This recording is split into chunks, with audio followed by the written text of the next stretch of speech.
பவித்ரா ரொம்ப சந்தோஷமா கொஞ்சம் பைத்தா சாப்பிட்டா. என்னன்னு தெரியல, இவ கையில டிஃபன் பாக்ஸ் வச்சுக்கிட்டு சோகமா சேர் மேல உட்காந்துட்டு இருந்தா. என்ன பவித்ரா ரொம்ப சோகமா உட்காந்துட்டு இருக்க அப்படின்னு கேட்டதும் பட்டனே இவ டிஃபன் பாக்ஸ் எனக்கு முன்னாடி நீட்டி, எனக்கு கொஞ்சம் பையன் சாப்பிடணும் போல இருக்குது, கொஞ்சமா கொஞ்சம் பையன் எனக்கு பச்சனை வந்து குடிக்கிறேன் அப்படின்னு சொல்லிட்டு சோகமா கேட்டா. இவளை பார்த்தா கொஞ்சம் பாவமா இருந்துச்சு. சரி பவித்ரா டிஃபன் பாக்ஸா கூட அப்படின்னு சொல்லிட்டு டிஃபன் பாக்ஸா கையில வாங்கினதா இவளுக்கு ரொம்ப சந்தோஷம். எப்படின்னா இவளுக்கு கொஞ்சம் பைத்தா பறிச்சுட்டு வந்து கொடுத்துடணும் அப்படின்னு சொல்லிட்டு நான் ஸ்கூட்டி எடுத்துக்கிட்டு காட்டை நோக்கி போனேன். கொஞ்ச நேரத்துல காட்டு கிட்ட வந்துட்டேன். காட்டு கிட்ட வந்ததும் ஸ்கூட்டியை ஒரு இடத்துல நிறுத்திட்டு கையில டிஃபன் பாக்ஸ் எடுத்துக்கிட்டு அந்த கொஞ்சு பையன் இருக்கிற செடியை தேடி போனேன். எங்க தாண்டா இருக்குது அந்த செடி அப்படின்னு ரொம்ப நேரமா தேடினே இருந்தேன். அப்பதான் ஒரு இடத்துல அந்த கொஞ்சு பையன் செடி இருக்கிறத பார்த்தேன். இங்க வந்து பார்த்தா இந்த செடி புல்லாம் காயா தான் இருக்குதா தவிர ஒரே ஒரு பழம் கூட கண்ணுக்கு தெரியல.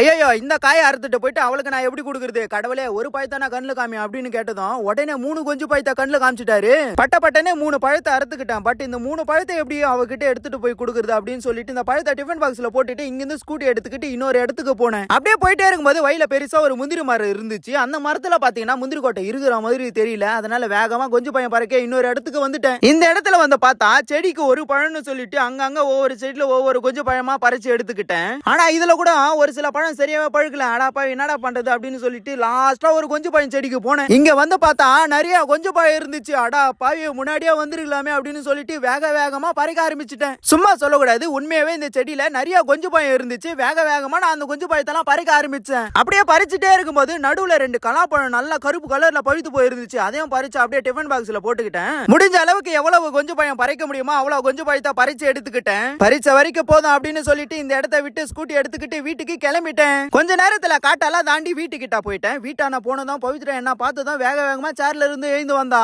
ஸ்கூட்டி டிக்கியை ஓபன் பண்ணி உள்ள இருக்கிற டிஃபன் பாக்ஸை வெளியில எடுத்ததும் உடனே கையில இருந்து அந்த டிஃபன் பாக்ஸை புடிங்கின்னு வேகமா போயிட்டான். அப்படியே வேகமா போயிட்டு சேர்ல உட்காந்துக்கிட்டு டிஃபன் பாக்ஸை ஓபன் பண்ணா. டிஃபன் பாக்ஸை ஓபன் பண்ணி உள்ள இருக்கிற கொஞ்சம் பழத்தை பார்த்ததான் இவளுக்கு ரொம்ப சந்தோஷமாயிடுச்சு. அந்த சந்தோஷத்துல ஒவ்வொரு கொஞ்சம் பழமா எடுத்து சாப்பிட ஆரம்பிச்சுட்டான். இந்த பழம் எனக்கும் ரொம்ப பிடிக்கும் அப்படின்னு சொல்றவங்களா மறக்காம கமெண்ட் பண்ணுங்க.